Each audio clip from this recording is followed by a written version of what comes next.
Thanks very much. So, Colonel Dusek said that she was entering the 21st century by reading her remarks from the iPad. I'm stepping back into the 18th century. I have my remarks written on the back of an envelope. For the awardees today, this is for you. And so what I thought I would do is share a couple of stories about what it means to lead, some pointers as you begin the next journey of your life, the next part of the journey of your life. This is by no means a complete list, but a few ideas. One of the things that you will have to do as you grow up is to understand how and when to seize an opportunity. I went for a run with a friend of mine around Central Park, and every week or so there's an organization that organizes races in Central Park. So we were doing one of these formal races, and very often they have a sponsor, and they'll give something away for free at the end, apples or something. On this particular day, they were giving away free bagels. And we passed the finish line, and there was a few cafeteria tables laid up next to each other. And on one side of the cafeteria tables were volunteers handing out bagels. There were boxes of bagels on the tables, and then a long line of runners waiting to be given their free bagel. So I said to my friend, let's get a free bagel. And he says, nah man, I don't want to stand in a line. And I said, free bagels. He's like, nah, I don't want to stand in the line. I was like, free bagels. And that's when I realized there was two kinds of people in this world. There are people who see the thing they want, and there are people who see the thing that's preventing them from getting the thing they want. And so I went up to the line, I leaned in between the line, I put my hands in between a couple of people, I grabbed a couple of bagels, and I got us free bagels. And this is the point, which is you're allowed to take shortcuts, and you're allowed to go after the thing you want. What you're not allowed to do is push someone out of the way and deny them getting the thing that they want. No one got mad at me because I didn't cut the line. I didn't push myself into the line. I simply leaned in. What I sacrificed was choice. I didn't get to choose what I wanted. And this is the point. Stay fixated on the thing you want. Go after the thing you want. Use any means necessary to get the thing you want. But do not deny anybody else from getting the thing that they want. Lesson 2. Tell the truth. It's the most important thing you can ever do. I visited Quantico Marine Base in Quantico, Virginia. And the day I was there, total coincidence, there had been an incident. And so we sat down for a meeting with the colonel, the boss of Quantico. He was going to give us a briefing on what goes on at Quantico. And he showed up a few minutes late. You know it's a big deal when Marines show up a few minutes late. And he apologized. He said, I'm terribly sorry I've been dealing with this incident. We're considering throwing one of our Marines out of OCS, in other words, throwing them out of the Marine Corps. And I thought, this must be serious. I mean, to get thrown out of the Marine Corps. So I said, what did he do? Thinking he broke, what crime did he commit? And the colonel said, he fell asleep on watch. And I said, that's it?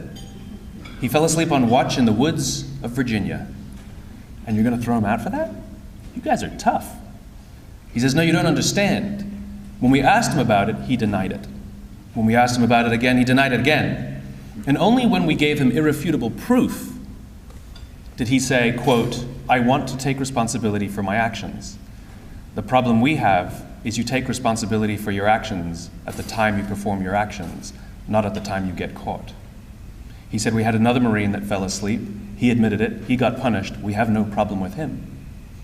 The colonel went on to explain to me that he cannot put this would-be leader in a position of responsibility for the lives of other human beings if they're downrange and for 1 minute, if his men doubt that the words coming out of their leader's mouth are anything but the truth, if they think that he's saying anything to cover his own hide or to make himself look better, trust will disintegrate and people will die. The amazing thing is we don't have to be in positions of life or death for people to earn our trust. for people to want to follow us and believe that we have their interests in mind and not our own. The single greatest thing you can learn to do to earn the trust of those around you is to tell the truth, good or bad, whether it puts you in a good light or a bad light. Telling the truth is really easy, or being honest is really easy. It's just about telling the truth. And so I have a little challenge for you for the next 48 hours, just to prove how difficult it is. So what's the time now? It's about 12:15 on, what is it, Friday today, right? So until 12:15 on Sunday, you may not tell a single lie. It's really hard. Because we're conditioned to tell lies. It's not always a bad thing. Somebody gives you a birthday present and you think it's the ugliest thing you've ever seen. And they say to you, do you like it? Do you say no? Or do you say, thank you, I love it, which is a lie? So you have to find other nice ways of saying things. If somebody says, do I look fat in these jeans? You don't say, yes. You say, I like the other ones on you better. The point is, for the next 48 hours, try not telling a lie. Number 3, ask for and accept help. The biggest mistake people make is thinking that they have to know all the answers, or thinking if they don't, that they have to pretend they do. One of the biggest failures of most leaders is the belief that their leadership credibility comes from their intelligence. It doesn't. There was a retired captain from the Navy, Captain David Marquet, who was a career naval officer, submariner, who was given one of the greatest honors any naval officer could ask for. He was given command of his own submarine, a Los Angeles-class, nuclear-powered, fast attack sub. How cool is that? He was going to be given command of the USS Olympia, and it was one of the best-rated crews in the whole fleet. And Marquet, like many, believed that his credibility as a leader would be based on his own intelligence. And so he studied that boat for a year. He spent a year on board learning every screw, every nut, every bolt, every valve. He studied the dossiers of his crew. He knew everything about who they were, where they come from, what their educations were. He was going to be a good captain. 2 weeks before he took command of the Olympia, he got a phone call that told him, you won't be the captain of the Olympia, you will be the captain of the Santa Fe.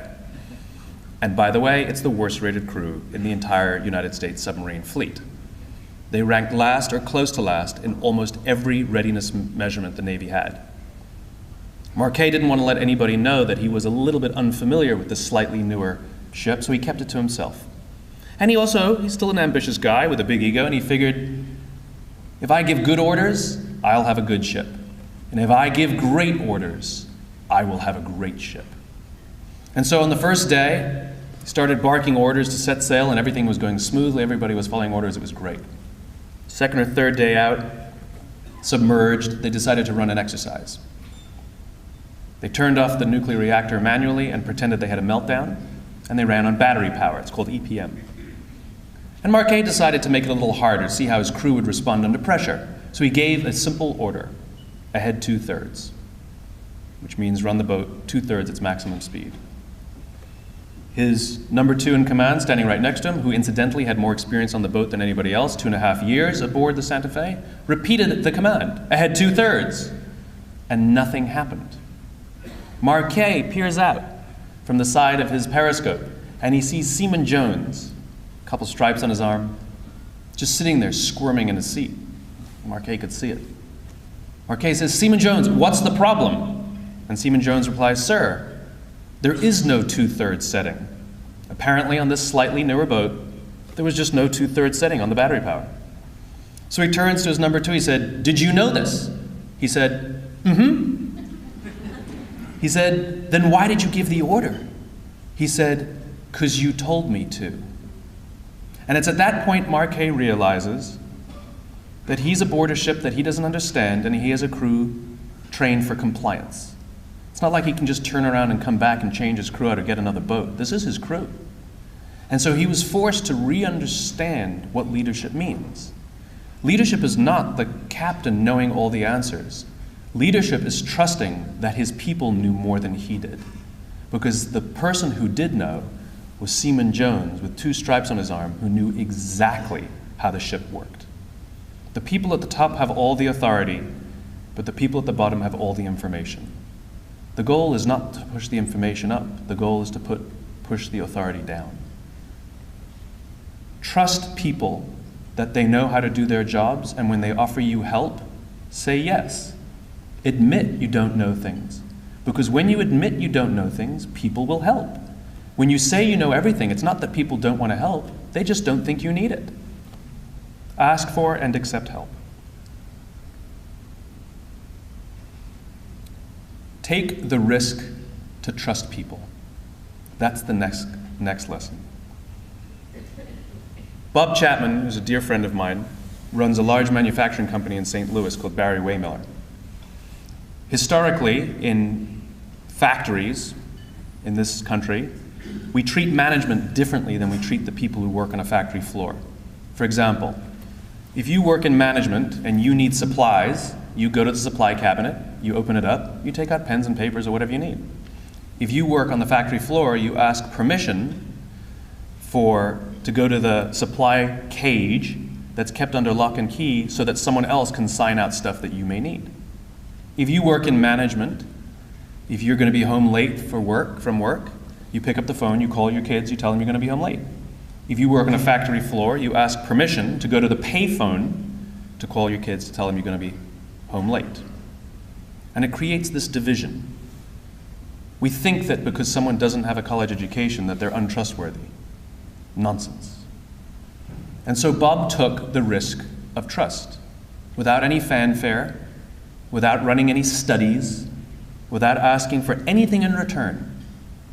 He simply ordered that all the locks be removed from all the cages and that people could sign out their own equipment if they wanted it. He took the risk of trust. He got rid of all the payphones and put in company phones that anybody could use at any time. He got rid of all of the whistles that indicate when somebody should start work, when they should take a break, and when they should stop work. He figured if in management they know when to start their jobs, on a factory floor people know when to start their jobs. We don't need to blow whistles. He took the risk of trust, asking for nothing in return. Morale went up, theft went down. Because when we trust people, they rise to the occasion. And when we don't trust people, they rise to the occasion. Leadership means taking the risk of trust, even if it goes the wrong way, because you'll be responsible for when something doesn't go right. This is one of the fun things about leadership. When everything goes right, you give the credit away. And when everything goes wrong, you take all the responsibility. That's what it means to lead. This is my favorite story of all. Remember who you are. There was an Undersecretary of Defense who was giving a speech at a large conference of like 1,000 people. And he was recently retired. So he was the former undersecretary, one of the former undersecretaries of defense. And he was standing on the stage giving his speech, his prepared remarks, and while he was talking, he was taking a sip out of a cup of coffee he had in this styrofoam cup. And he sort of looks down and smiles and interrupts his prepared remarks. And he says, you know, last year I was the secretary, I was the undersecretary. And I spoke at this exact same event in this exact same venue last year. Except last year, while I was still undersecretary, they flew me here business class. They had a car waiting for me to take me from the airport to the hotel. Someone had already checked me in and escorted me up to my room. The next morning I came downstairs, there was someone waiting for me in the lobby, and they took me to this same venue. They took me in the back entrance, they took me into the green room, and they handed me a cup of coffee in a beautiful ceramic cup. He says, I'm no longer the undersecretary. I flew here coach. I took a taxi from the hotel to the airport. I checked myself in. This morning, I took another taxi to the same venue. I walked in the front door. I found my way to the backstage. And when I asked somebody, do you have any coffee? He pointed to the coffee machine in the corner. And I poured myself a cup of coffee into this here styrofoam cup. He says, the lesson is, the ceramic cup was never meant for me. It was meant for the position I hold. I deserve a styrofoam cup. We all deserve styrofoam cups. As you become more successful, as you do well in life, you will be afforded many advantages. People will call you sir and ma'am. They'll carry your luggage. They'll hold doors open for you. They will bring you a cup of tea without you even asking for it. But it's not meant for you. It's meant for the position you hold. And when you move on, they will give all those things to the person who replaces you. Never, ever forget that you only ever deserved a styrofoam cup. Go forth and do well. Thank you very, very much.